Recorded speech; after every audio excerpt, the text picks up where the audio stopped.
Christianity in India. A lecture delivered at Detroit on March 11, 1894, and reported Detroit Free Press.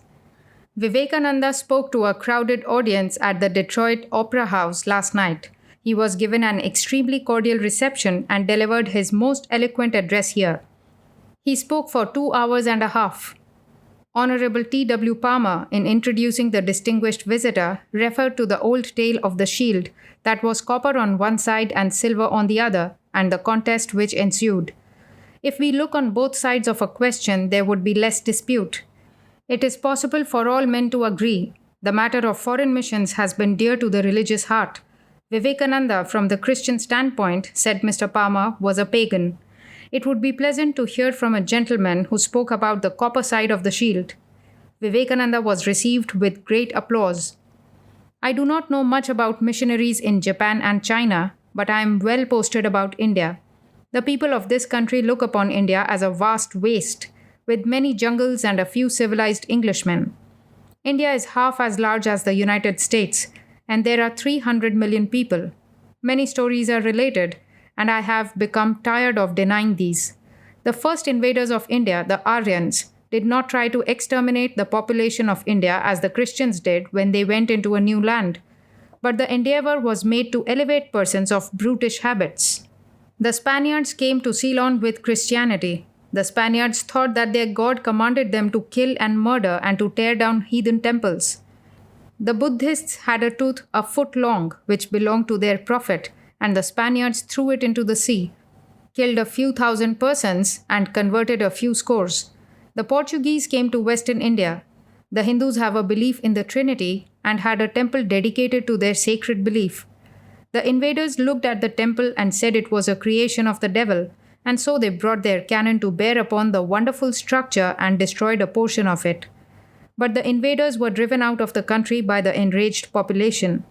The early missionaries tried to get hold of the land, and in their effort to secure a foothold by force, they killed many people and converted a number.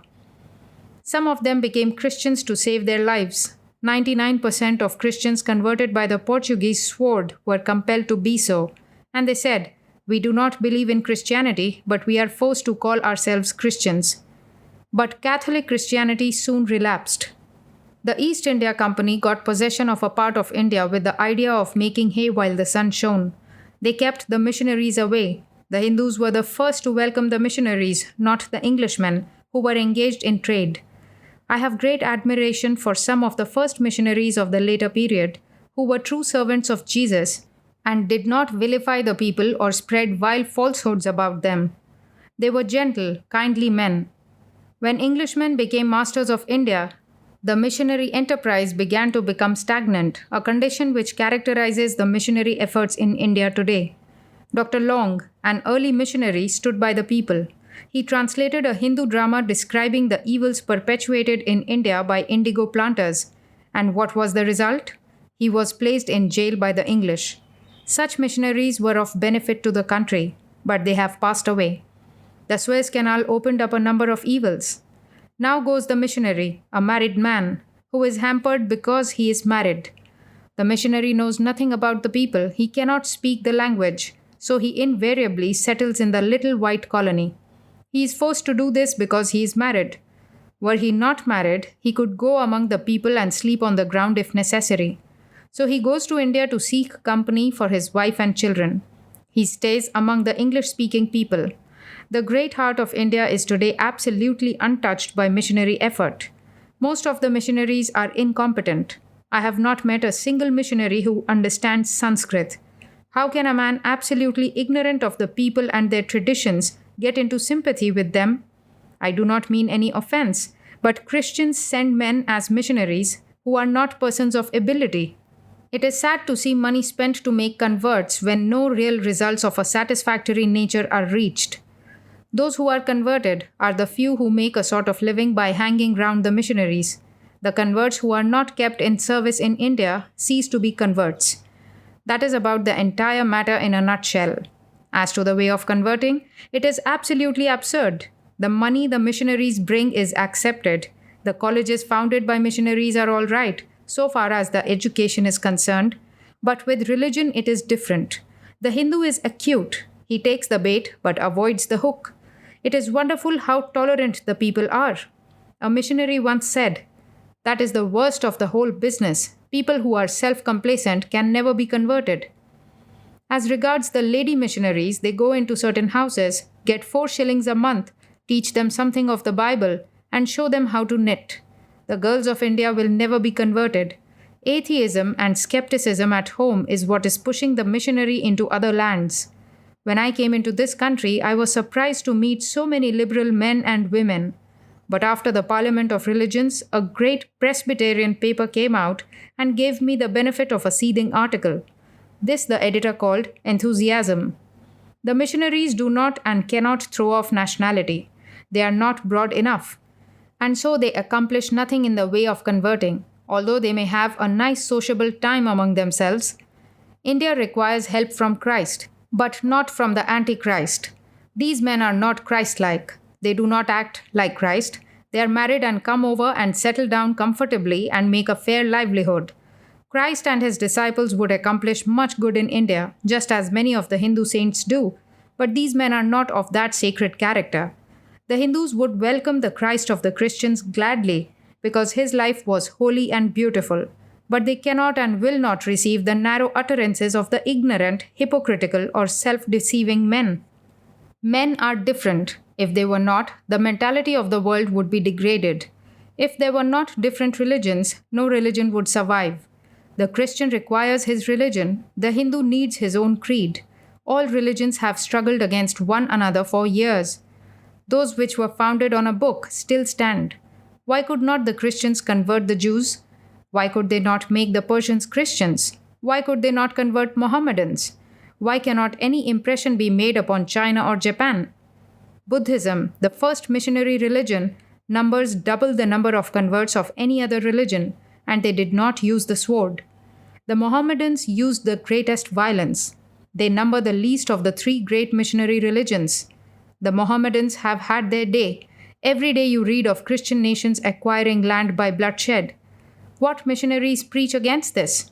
Why should the most bloodthirsty nation exalt an alleged religion which is not the religion of Christ?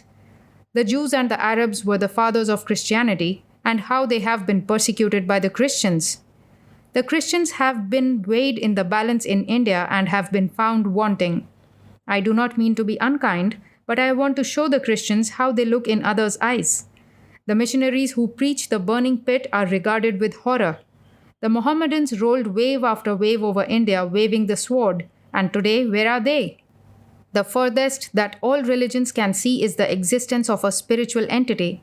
So no religion can teach beyond that point. In every religion, there is the essential truth and the non-essential casket in which this jewel lies. Believing in the Jewish book or in the Hindu book is non-essential. Circumstances change. The receptacle is different, but the central truth remains. The essentials being the same, the educated people of every community retain the essentials. If you ask a Christian what his essentials are, he should reply, "The teachings of Lord Jesus." Much of the rest is nonsense. But the nonsensical part is right. It forms the receptacle. The shell of the oyster is not attractive, but the pearl is within it. The Hindu will never attack the life of Jesus. He reverences the Sermon on the Mount. But how many Christians know or have heard of the teachings of the Hindu holy men? They remain in a fool's paradise. Before a small fraction of the world was converted, Christianity was divided into many creeds. That is the law of nature. Why take a single instrument from the great religious orchestra of the earth? Let the grand symphony go on. Be pure. Give up superstition and see the wonderful harmony of nature. Superstition gets the better of religion. All the religions are good, since the essentials are the same. Each man should have the perfect exercise of his individuality, but these individualities form a perfect whole. This marvelous condition is already in existence. Each creed has something to add to the wonderful structure. I pity the Hindu who does not see the beauty in Jesus Christ's character. I pity the Christian who does not reverence the Hindu Christ. The more a man sees of himself, the less he sees of his neighbors. Those that go about converting, who are very busy saving the souls of others, in many instances forget their own souls. I was asked by a lady why the women of India were not more elevated. It is in a great degree owing to the barbarous invaders through different ages. It is partly due to the people in India themselves. But our women are any day better than the ladies of this country who are devotees of novels and balls. Where is the spirituality one would expect in a country which is so boastful of its civilization? I have not found it. Here and hereafter are words to frighten children. It is all here. To live and move in God, even here, even in this body. All self should go out, all superstition should be banished. Such men live in India. Where are such in this country? Your preachers speak against dreamers. The people of this country would be better off if there were more dreamers. If a man here followed literally the instruction of his Lord, he would be called a fanatic. There is a good deal of difference between dreaming and the brag of the 19th century. The bees look for the flowers. Open the lotus. The whole world is full of God and not of sin. Let us help each other. Let us love each other. A beautiful prayer of the Buddhist is, I bow down to all the saints. I bow down to all the prophets. I bow down to all the holy men and women all over the world.